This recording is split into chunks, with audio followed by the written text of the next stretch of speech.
Hello everyone, welcome back to Gen Z learning with Nikita. आज मैं लेके आई हूँ आप सभी के लिए एक super fast HRM rapid revision video specially design for IGNOU MBA MMPC 2 students. अगर आपके पास टाइम कम है और रिवीजन करना है स्मार्ट वे में तो ये वीडियो आपके लिए परफेक्ट है। मैं आपको यहाँ एचआरएम के सबसे important exam focus topics revise करवाऊंगी, शॉर्ट, सिंपल और एग्जाम्पल बेस्ड एक्सप्लेनेशन के साथ। तो चलिए स्टार्ट करते हैं वीडियो। सबसे पहले बात करते हैं एचआरएम की डेफिनेशन की। इन simple words, human resource management एक ऐसा प्रोसेस है जिसमें हम एम्प्लॉयज़ को हायर करते हैं, उन्हें ट्रेन करते हैं, उनका प्रॉपर डेवलपमेंट करते हैं और उन्हें इफेक्टिवली मैनेज करते हैं ताकि एम्प्लॉय और ऑर्गेनाइजेशन दोनों अपने गोल्स अचीव कर पाए।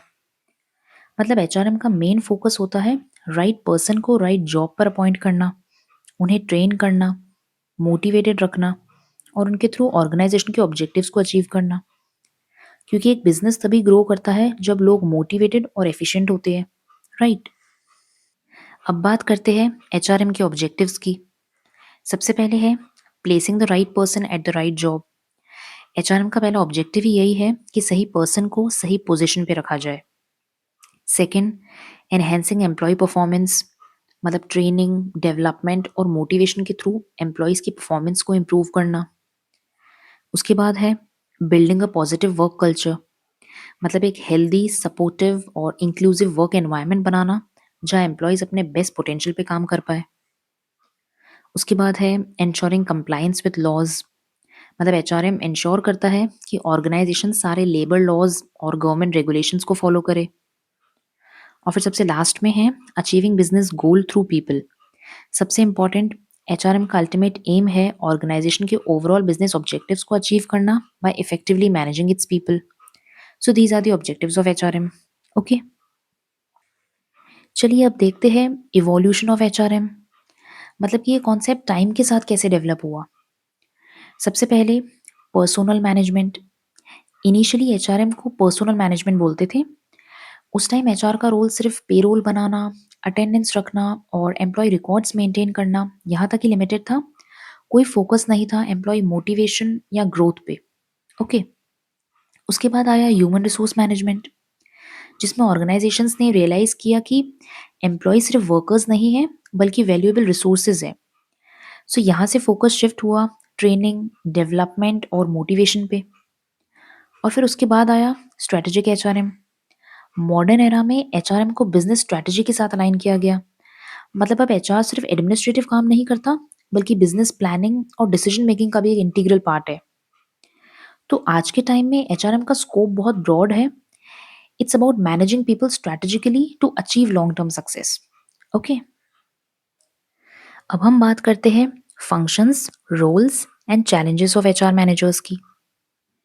सबसे पहले है functions of HR managers. Basically HR का मेन काम होता है managing people effectively so that organisation smoothly चले, राइट। चलो इन फंक्शंस को सिंपल पॉइंट्स में देखते हैं। सबसे पहला फंक्शन है वर्कफोर्स प्लानिंग एंड रिक्रूटमेंट, मतलब ऑर्गेनाइजेशन में कितने लोग चाहिए, कैसे स्किल्स के, ये प्लान करना और राइट कैंडिडेट को हायर करना। उसके बाद है ट्रेनिंग एंड डेवलपमेंट, मतलब न्यू और एग्जिस्टिंग एम्प्लॉयज़ को स्किल और नॉलेज देना ताकि उनकी परफॉर्मेंस इंप्रूव हो। उसके बाद है परफॉर्मेंस अप्रेजल, मतलब हर एम्प्लॉय के काम का फेयर इवैल्यूएशन करना और उन्हें फीडबैक देना। उसके बाद है सैलरी एंड बेनिफिट्स मैनेजमेंट, मतलब कंपेंसेशन, बोनसेस, इंसेंटिव्स और रिवॉर्ड्स डिसाइड करना ताकि मोटिवेशन बना रहे। उसके बाद है employee welfare and grievance handling, मतलब एम्प्लॉय के वेलफेयर प्रोग्राम्स मैनेज करना और उनकी कंप्लेंट सॉल्व करना। और उसके बाद है लीगल कंप्लायंस, मतलब सारे लेबर लॉज और गवर्नमेंट रूल्स फॉलो करना, जैसे PF, gratuity, working hours etcetera. So these are the functions of HR managers. अब देखते हैं roles of HR managers. HR सिर्फ पेपर वर्क नहीं करता बल्कि बिजनेस का एक स्ट्रॉन्ग पिलर होता है। सो इसके मेजर रोल्स देख लेते हैं। First, strategic partner. HR business के लॉन्ग टर्म गोल्स के साथ अपनी स्ट्रेटेजी अलाइन करता है। मतलब एचआर सिर्फ हायरिंग नहीं करता, बिजनेस ग्रोथ में एक्टिवली कंट्रीब्यूट भी करता है। सेकेंड रोल है एम्प्लॉय एडवोकेट। एचआर एम्प्लॉय के लिए वॉइस बनकर काम करता है। अगर कोई इशू या कोई कंसर्न हो तो एचआर उसे एड्रेस करता है। उसके बाद है चेंज एजेंट।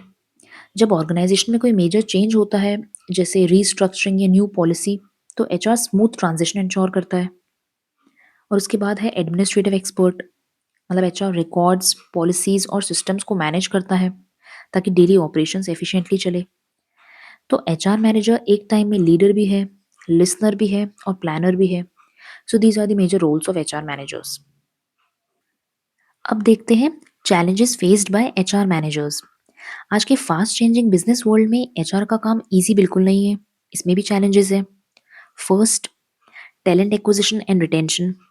स्किल्ड एम्प्लॉयज ढूंढना और उन्हें रिटेन करना, ये भी एक चैलेंज है। Second, adapting to technology changes. AI, automation और एचआर एनालिटिक्स के एरा में अपडेटेड रहना भी ज़रूरी है। Third, managing diverse and remote teams. अलग बैकग्राउंड्स और रिमोट वर्कर्स के बीच कोऑर्डिनेशन मेंटेन करना भी एक चैलेंज है। Fourth, employee stress and engagement. Workload और स्ट्रेस हैंडल करते हुए एम्प्लॉयज को एंगेज्ड रखना, ये भी एचआर के लिए एक बिग टास्क है। And fifth, legal and ethical compliance. मतलब लेबर लॉज, सेफ्टी और एथिक्स मेंटेन करते हुए बैलेंस बनाना, ये भी एक चैलेंज है। अब हम बात करते हैं ह्यूमन रिसोर्स प्लानिंग की। इन simple words, human resource planning means ensuring the right people at the right place and at the right time। मतलब ऑर्गेनाइजेशन में जितने और जिस स्किल के एम्प्लॉयज चाहिए वो सही समय पे अवेलेबल हो।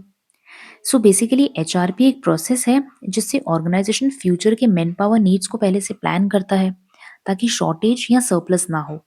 ओके, अब देखते हैं process of human resource planning. मतलब कौन से स्टेप्स इन्वॉल्व है ह्यूमन रिसोर्स प्लानिंग में। फर्स्ट स्टेप है असेस करेंट मैन पावर। मतलब सबसे पहले देखते हैं कि अभी ऑर्गेनाइजेशन में कितने एम्प्लॉयज हैं और उनके स्किल्स क्या है। लाइक एक स्टॉक चेक करना, कितने लोग अवेलेबल है और क्या कैपेबिलिटीज है। सेकेंड स्टेप है फोरकास्ट फ्यूचर डिमांड। अब एस्टिमेट करते हैं कि फ्यूचर में ऑर्गेनाइजेशन को कितने और किस टाइप के लोग चाहिए होंगे बेस्ड ऑन अपकमिंग प्रोजेक्ट्स या एक्सपेंशन। उसके बाद है फोरकास्ट सप्लाई। यहाँ हम एनालाइज करते हैं कि एग्जिस्टिंग एम्प्लॉयज में से कितने अवेलेबल रहेंगे और एक्सटर्नल मार्केट से कितने मिल सकते हैं। और फिर नेक्स्ट स्टेप है आइडेंटिफाई द गैप। मतलब डिमांड और सप्लाई के बीच डिफरेंस को आइडेंटिफाई करते हैं। अगर डिमांड ज़्यादा है तो शॉर्टेज होगी एम्प्लॉयज़ की, और अगर सप्लाई ज़्यादा है तो सरप्लस में होंगे employees. And then last step है take action. Finally HR suitable action लेता है, जैसे रिक्रूटमेंट, ट्रेनिंग, प्रमोशन और even downsizing depending on the gap. So these are the 5 steps in human resource planning. अब है job analysis. Simple words में job analysis एक process है जिसमें ऑर्गेनाइजेशन किसी जॉब के बारे में डिटेल्ड इंफॉर्मेशन कलेक्ट करती है। जैसे उस जॉब में क्या टास्क है, क्या रिस्पॉन्सिबिलिटीज़ हैं और उसके लिए कौन सी स्किल्स चाहिए। बेसिकली जॉब एनालिसिस हेल्प करता है एचआर की इन रिक्रूटमेंट, ट्रेनिंग, परफॉर्मेंस अप्रेजल और सैलरी स्ट्रक्चर बनाने में। सो याद रखना, job analysis focuses on the job, not the person. अब देखते हैं जॉब एनालिसिस के की फीचर्स। फर्स्ट, फोकस सिर्फ जॉब पे होता है, एम्प्लॉय पे नहीं। Second, job analysis detail information provide करता है about the task, duties and responsibilities of the job. Third, help करता है in identifying the knowledge, skills and abilities जो रिक्वायर्ड है for that job. And fourth, acts as the base for other HR activities too, like recruitment, training and appraisal. So in simple words, job analysis एक foundation है जिससे HR सारी planning start करता है। अब बात करते हैं जॉब एनालिसिस के कॉमन मेथड्स की। तो सबसे पहला मेथड है ऑब्जर्वेशन मेथड। इसमें एनालिस्ट डायरेक्टली ऑब्जर्व करके जॉब के टास्क और एक्टिविटीज नोट करता है। ये रूटीन जॉब्स के लिए यूजफुल मेथड है। उसके बाद है इंटरव्यू मेथड। इसमें एम्प्लॉयज या सुपरवाइजर से डायरेक्टली बात करके जॉब रिलेटेड इन्फॉर्मेशन कलेक्ट की जाती है। उसके बाद है क्वेश्चनेयर मेथड। इसमें एम्प्लॉयज से रिटर्न फॉर्म में डिटेल्स ली जाती है थ्रू स्ट्रक्चर्ड फॉर्म्स। और उसके बाद है डायरी और लॉग मेथड। इसमें एम्प्लॉयज अपने डेली टास्क और रिस्पॉन्सिबिलिटीज एक डायरी में लिखते हैं और एचआर उस डेटा को एनालाइज करता है। तो depending on the job type, in methods का कॉम्बिनेशन में भी यूज होता है। ओके, अब चलिए कुछ टर्म्स समझ लेते हैं जो शॉर्ट नोट्स के फॉर्म में बहुत बार पूछी गई है। जॉब डिस्क्रिप्शन और जॉब स्पेसिफिकेशन में क्या डिफरेंस है? सो जॉब डिस्क्रिप्शन बताता है व्हाट द जॉब इज, मतलब इसमें लिखा होता है जॉब का टाइटल, ड्यूटीज, रिस्पॉन्सिबिलिटीज और रिपोर्टिंग लाइंस। फॉर एग्जाम्पल, जैसे marketing executive will handle client communication, manage social media and report to marketing manager. This is job description. And job specification बताता है what kind of person is suitable for the job, मतलब इसमें आता है qualifications, experience, skills और personal traits. For example, जैसे MBA in marketing, 2 years of experience, good communication skills. This is job specification. So simply याद रखो, job description बताता है जॉब के बारे में एंड जॉब स्पेसिफिकेशन बताता है पर्सन के बारे में। ओके, अब हम 3 इंपॉर्टेंट टर्म्स और देख लेते हैं जो एग्जाम्स के पॉइंट ऑफ व्यू से बहुत ज़रूरी है।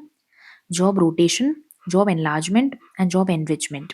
ओके, सबसे पहले है जॉब रोटेशन। जॉब रोटेशन का मतलब है एम्प्लॉयज को एक जॉब से दूसरी जॉब पे शिफ्ट करना, ताकि उन्हें नया एक्सपीरियंस मिले और बोर्डम ना हो, मतलब वो बोर ना हो।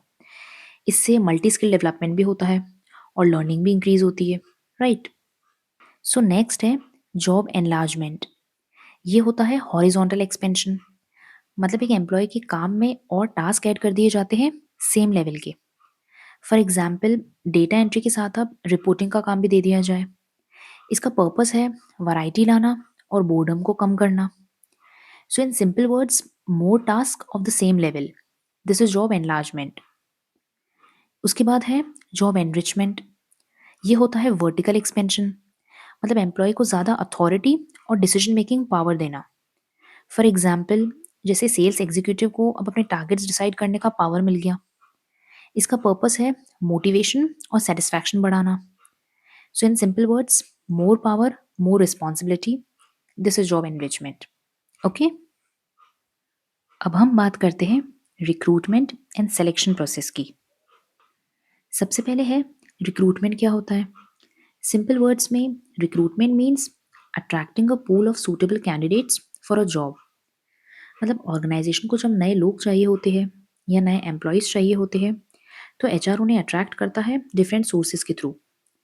मतलब रिक्रूटमेंट का मेन एम होता है राइट कैंडिडेट्स को ऑर्गेनाइजेशन तक लाना, right. So sources of recruitment दो टाइप्स के होते हैं, internal sources and external sources. Internal sources जैसे promotions, transfers, internal job postings. And external sources मतलब जैसे job portals, advertisements, employee referrals, campus placements etcetera. So basically recruitment is about finding people.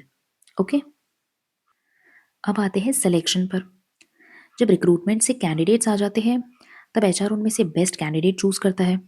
यही होता है selection. So in simple words, selection is about choosing the right person for the right job.